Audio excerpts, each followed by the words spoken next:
Atenção! Vai começar agora uma teleaula de manutenção do curso profissionalizante. Este módulo tem um total de 35 aulas. Hoje você vai assistir a teleaula número 34. Bons estudos!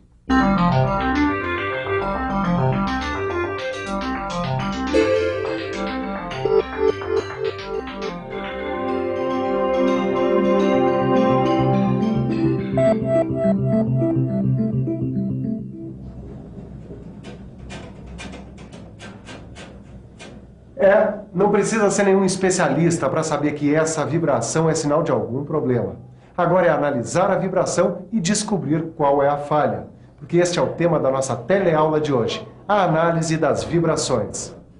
Nesta teleaula, você vai ver como é possível detectar falhas de componentes de máquinas por meio da análise de vibrações. Vai conhecer as grandezas que definem o movimento vibratório e os equipamentos utilizados para a captação e análise de dados.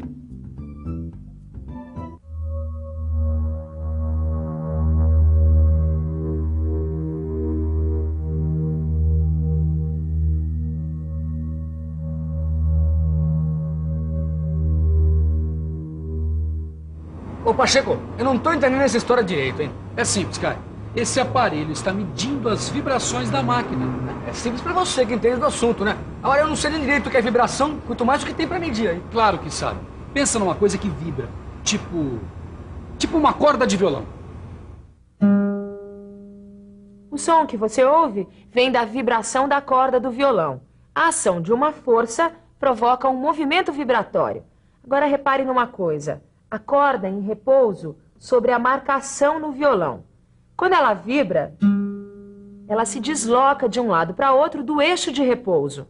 O ponto máximo que ela chega com relação ao ponto de repouso é chamado de amplitude de deslocamento. A quantidade de vezes que a corda realiza esse ciclo num determinado tempo é chamada de frequência de vibração. Ela também vibra numa certa velocidade, que se for variável, pressupõe uma aceleração. Velocidade, aceleração, deslocamento, amplitude e frequência. Essas são as grandezas que definem o movimento vibratório. O que causa a vibração em uma máquina?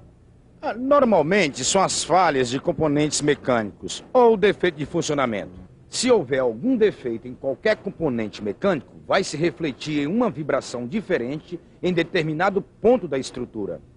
Certo, mas como a análise das vibrações de uma máquina pode contribuir para a manutenção preditiva? Através dela, a gente pode detectar e acompanhar o desenvolvimento de falhas nos componentes das máquinas. Dá um exemplo. Por exemplo, engrenagens defeituosas, rolamentos deteriorados, rotores desbalanceados, eixos deformados, entre outros. Os dados da vibração de uma máquina são como uma radiografia de seus componentes. E assim como essa radiografia precisou de um equipamento especial para ser feita, o registro das vibrações de uma máquina requer um aparelho específico. Para registrar as vibrações, sensores ou captadores são colocados em pontos estratégicos da máquina. Eles transformam a energia mecânica de vibração em sinais elétricos. Mas e aí? E aí esses sinais elétricos são enviados para aparelhos registradores ou analisadores de vibrações, como esse aqui, que indica o nível de vibração da máquina. Tá bom, mas eu não tô entendendo o que esse dado aqui quer dizer. Para isso é preciso um especialista, para interpretar os dados e gráficos. A maneira mais comum de representação é a da amplitude da vibração, dada em função da frequência. Com a medição de vários pontos de amplitude de diferentes vibrações, representadas em formas de pico, podemos seguir ponto a ponto a variação de cada vibração e discriminar os defeitos dos componentes. Olha aí, picos da vibração. Se ele apresentar anomalias, quer dizer o quê? Depende, né? Se os picos aparecem como múltiplos de velocidade desenvolvida pelo rotor da máquina, podem significar engrenagens avariadas, correia em mau estado. O mais comum é que a causa das vibrações seja o desbalanceamento ou desalinhamento. Ainda bem que eu não precisei de nenhum equipamento especial para descobrir que o problema com a minha lavadora aqui era o desnivelamento do piso. Mas nem sempre é tão fácil assim. Às vezes, basta olhar para o lado, que o problema pode estar vindo da máquina vizinha. O solo ou piso de alvenaria onde a máquina é fixada pode transmitir vibração de uma máquina para outra.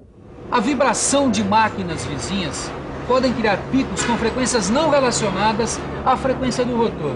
Será que é isso que está acontecendo com a retificadora? É o que o analista vai ter que decidir, porque esses picos podem significar um cabeçote desbalanceado, que pode ser devido a um campo eletromagnético diferente, que afeta o eixo porta-rebolo.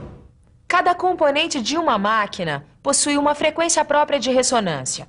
Em regime normal de funcionamento, não se registrará duas frequências similares. Caso aconteça, um pico aparecerá no espectro. E esses são os únicos fenômenos que provocam modificações no espectro? Não. Tem também o que a gente chama de componentes aleatórios da vibração. A cavitação, por exemplo, como ar dentro da bomba de óleo, o que acelera o motor e induz a vibrações aleatórias. Que serão acusadas pelo aparelho. E isso, a análise também detecta outros problemas, como escamação nos rolamentos.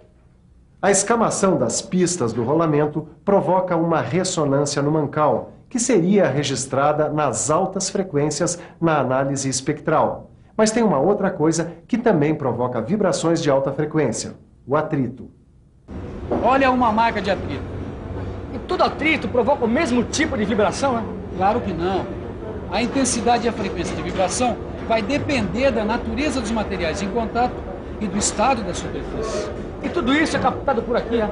É, pelos sensores.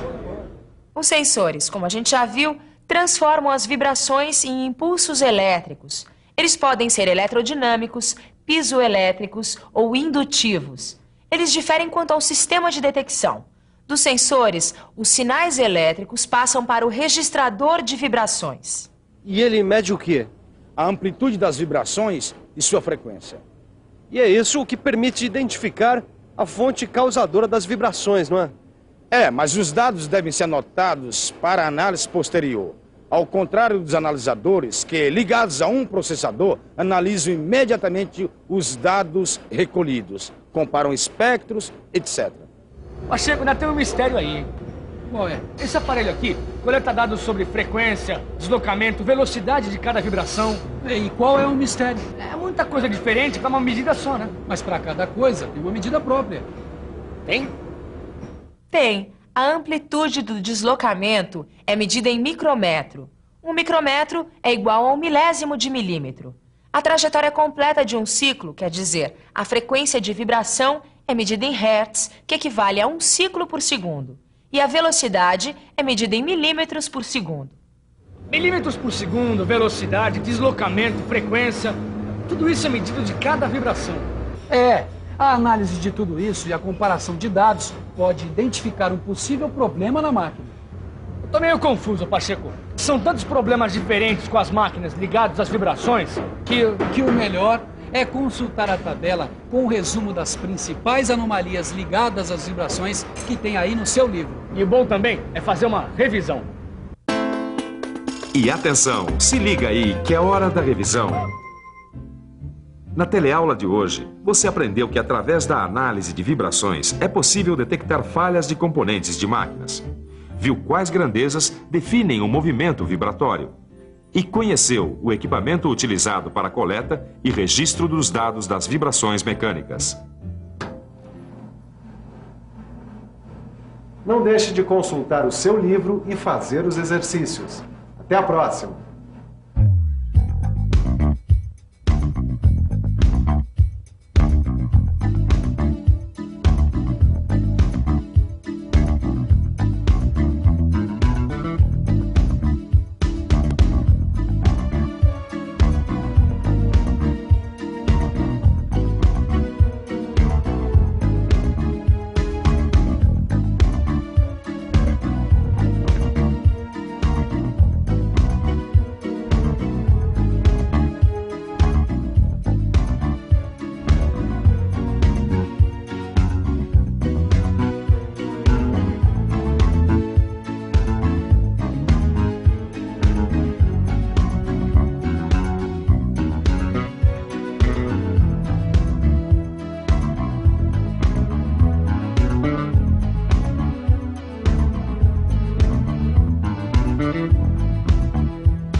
Telecurso 2000, um programa de educação do Sistema Fiesp e da Fundação Roberto Marinho.